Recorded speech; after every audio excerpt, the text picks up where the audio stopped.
Cho đến nay, các ví dụ phân loại mà chúng ta đã nói đến đều sử dụng phân loại nhị phân, trong đó bạn có hai nhãn có thể không hoặc một. Đó là một con mèo hay không phải là một con mèo. Nếu bạn có nhiều lớp có thể thì sao? Có một dạng tổng quát của hồi quy logistic, được gọi là hồi quy softmax, cho phép bạn đưa ra dự đoán trong đó bạn đang cố gắng nhận ra một trong C, hoặc một trong nhiều lớp, thay vì chỉ nhận ra hai lớp. Hãy cùng xem xét. Giả sử rằng thay vì chỉ nhận ra mèo, bạn muốn nhận ra mèo, chó và gà con. Vì vậy, tôi sẽ gọi mèo là lớp 1, chó là lớp 2, gà con là lớp 3. Và nếu không có gì ở trên, thì có một lớp khác hoặc không thuộc loại nào mà tôi sẽ gọi là lớp 0. Vì vậy, đây là một ví dụ về hình ảnh và các lớp mà chúng thuộc về. Đó là hình ảnh của một con gà con, vì vậy lớp là 3. Mèo là lớp 1, chó là lớp 2, đó là... Tôi đoán đó là một con gấu túi, vì vậy đó là không thuộc loại nào, vậy đó là lớp 0, lớp 3, v.v. Vì vậy, ký hiệu chúng ta sẽ sử dụng là tôi sẽ sử dụng chữ C viết hoa để biểu thị số lượng lớp. Bạn đang cố gắng phân loại đầu vào của mình vào. Và trong trường hợp này, bạn có 4 lớp có thể, bao gồm cả lớp khác hoặc lớp không thuộc loại nào. Vì vậy, khi bạn có 4 lớp, các số lập chỉ mục các lớp của bạn sẽ là từ 0 đến C-1 qua chữ C viết hoa -1. Vì vậy, nói cách khác, nó sẽ là 0, 1, 2 hoặc 3. Trong trường hợp này, chúng ta sẽ xây dựng một mạng neutron mà lớp đầu ra có 4, hoặc trong trường hợp này, các đơn vị đầu ra của bảng chữ cái C viết hoa. Vì vậy, N, số lượng đơn vị trong lớp đầu ra là lớp L sẽ bằng 4 hoặc tổng quát hơn sẽ bằng C. Và điều chúng ta muốn là số lượng đơn vị trong lớp đầu ra cho chúng ta biết xác suất của mỗi lớp trong số 4 lớp này là bao nhiêu. Vì vậy, nút đầu tiên ở đây được cho là đầu ra, hoặc chúng ta muốn nó đầu ra, xác suất đó là lớp khác cho đầu vào x. Nút này sẽ đầu ra xác suất đó là một con mèo cho x. Nút này sẽ đầu ra xác suất đó là một con chó cho x, cái đó sẽ đầu ra xác suất. Tôi sẽ viết tắt gà con là BC. Vì vậy, có lẽ có một con gà con, viết tắt là BC, cho đầu vào x. Vì vậy, ở đây, các nhãn đầu ra, y mũ, sẽ là một vector 4 nhân một chiều, vì bây giờ nó phải đầu ra 4 số cho bạn 4 xác suất này.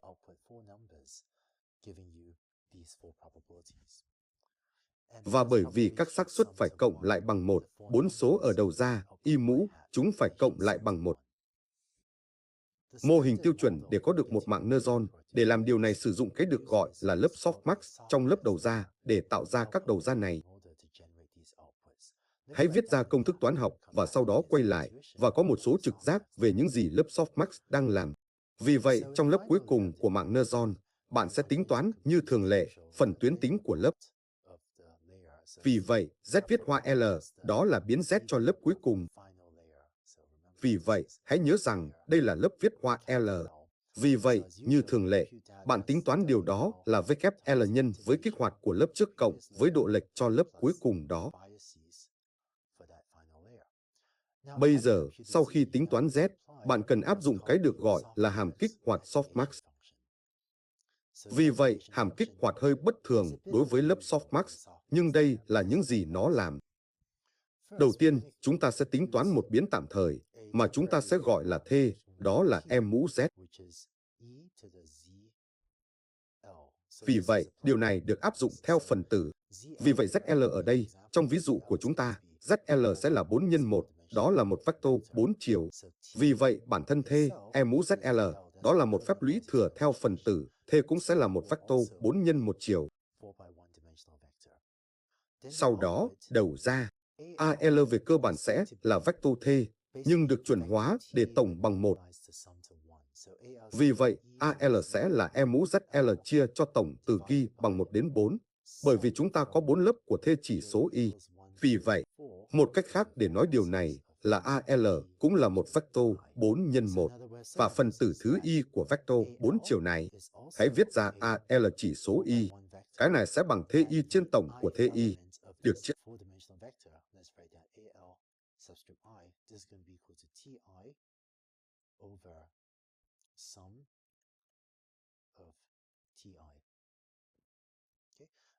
Trong trường hợp toán học này không rõ ràng, chúng ta sẽ làm một ví dụ trong 1 phút nữa để làm rõ điều này.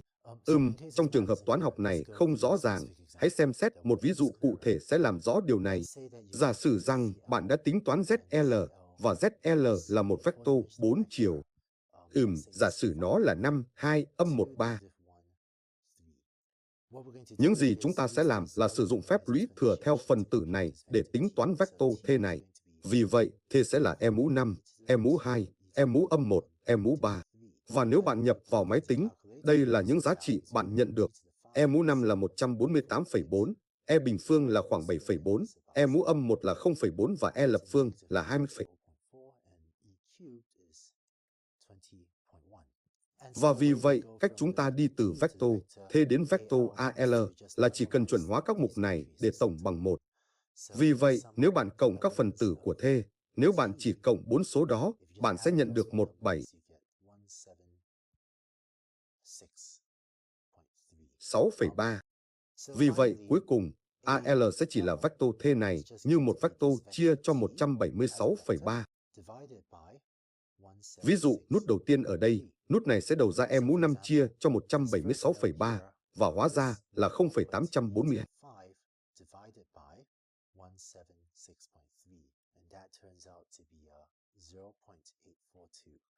Vì vậy, nói rằng đối với hình ảnh này, nếu đây là giá trị của Z bạn nhận được, cơ hội của nó là cos 0 là 84,2%.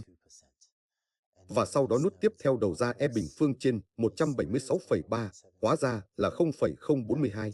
Vì vậy, đó là 4,2% cơ hội. Cái tiếp theo là E mũ âm 1 trên cái đó là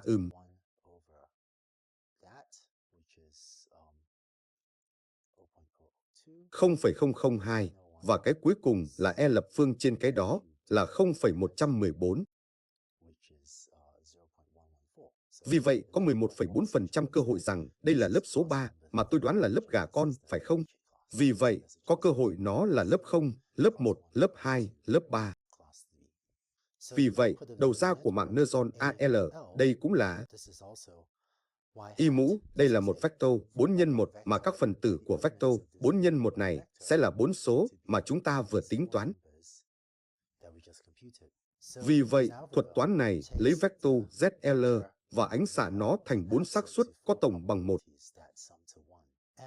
Và nếu chúng ta tóm tắt những gì chúng ta vừa làm để ánh xạ từ ZL đến AL, toàn bộ phép tính này, tính toán lũy thừa để có được biến tạm thời T này, và sau đó chuyển hóa, chúng ta có thể tóm tắt điều này thành một hàm kích hoạt softmax và nói AL bằng hàm kích hoạt D áp dụng cho vector ZL. Điều bất thường về hàm kích hoạt cụ thể này là hàm kích hoạt D này, nó nhận đầu vào là một vector 4 x 1 và nó đầu ra một vector 4 x 1.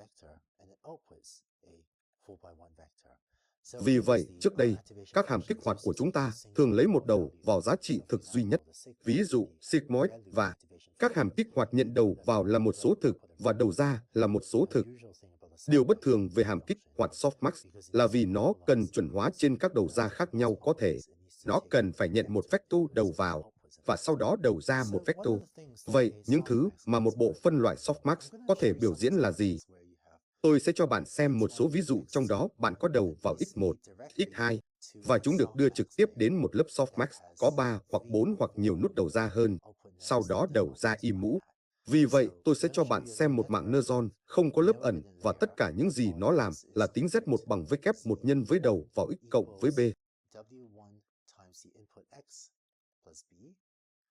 Và sau đó đầu ra A1 hoặc Y mũ chỉ là hàm kích hoạt softmax áp dụng cho Z1. Vì vậy, trong mạng Neutron này, không có lớp ẩn sẽ cho bạn biết về các loại mà hàm softmax có thể biểu diễn. Vì vậy, đây là một ví dụ chỉ với đầu vào thô x1 và x2, một lớp softmax với C bằng 3 lớp đầu ra có thể biểu diễn loại ranh giới quyết định này. Lưu ý rằng đó là một số ranh giới quyết định tuyến tính, nhưng điều này cho phép nó phân tách dữ liệu thành 3 lớp. Trong sơ đồ này, những gì chúng tôi đã làm là chúng tôi thực sự đã lấy tập huấn luyện được hiển thị trong hình này và huấn luyện bộ phân loại softmax với 3 nhãn đầu ra trên dữ liệu. Sau đó, màu sắc trên biểu đồ này cho thấy ngưỡng đầu ra của bộ phân loại softmax và tô màu đầu vào dựa trên một trong ba đầu ra có xác suất cao nhất. Vì vậy, chúng ta có thể thấy rằng đây giống như một sự tổng quát hóa của hồi quy logistic với các ranh giới quyết định tuyến tính, nhưng với nhiều hơn hai lớp, thay vì các lớp chỉ là 0 hoặc 1, lớp có thể là 0, 1 hoặc 2. Đây là một ví dụ khác về ranh giới quyết định mà một thanh lớp vượt qua mềm có thể biểu diễn khi được huấn luyện trên một tập dữ liệu với 3 lớp. Và đây là một cái khác, phải không?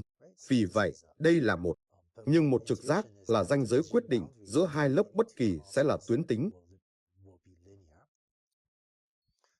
Đó là lý do tại sao bạn thấy, ví dụ, ranh giới quyết định giữa các lớp màu vàng và màu đỏ. Đó là một ranh giới tuyến tính giữa màu tím. Và màu đỏ không phải là một ranh giới quyết định tuyến tính giữa màu tím. Và màu vàng là một ranh giới quyết định tuyến tính khác. Bạn biết đấy, có thể sử dụng các hàm tuyến tính khác nhau này để phân tách không gian thành 3 lớp. Hãy xem xét một số ví dụ với nhiều lớp hơn. Vì vậy, ví dụ này với C bằng 4, vì vậy lớp màu xanh lá cây. Và softmax có thể tiếp tục biểu diễn các loại ranh giới quyết định tuyến tính này giữa nhiều lớp. Vì vậy, đây là một ví dụ nữa với C bằng 5 lớp. Và đây là một ví dụ cuối cùng với C bằng 6. Vì vậy, điều này cho thấy loại điều mà bộ phân loại softmax có thể làm khi không có lớp ẩn. Tất nhiên, bạn có một mạng neuron sâu hơn nhiều với X và sau đó, bạn biết đấy, một số đơn vị ẩn và sau đó nhiều đơn vị ẩn hơn VV. Sau đó, bạn có thể học các ranh giới quyết định phi tuyến tính phức tạp hơn nữa để phân tách nhiều lớp khác nhau. Vì vậy, tôi hy vọng điều này mang lại cho bạn cảm giác về những gì một lớp softmax hoặc hàm kích hoạt softmax trong mạng neuron có thể làm. Trong video tiếp theo, hãy xem cách bạn có thể huấn luyện một mạng neuron sử dụng lớp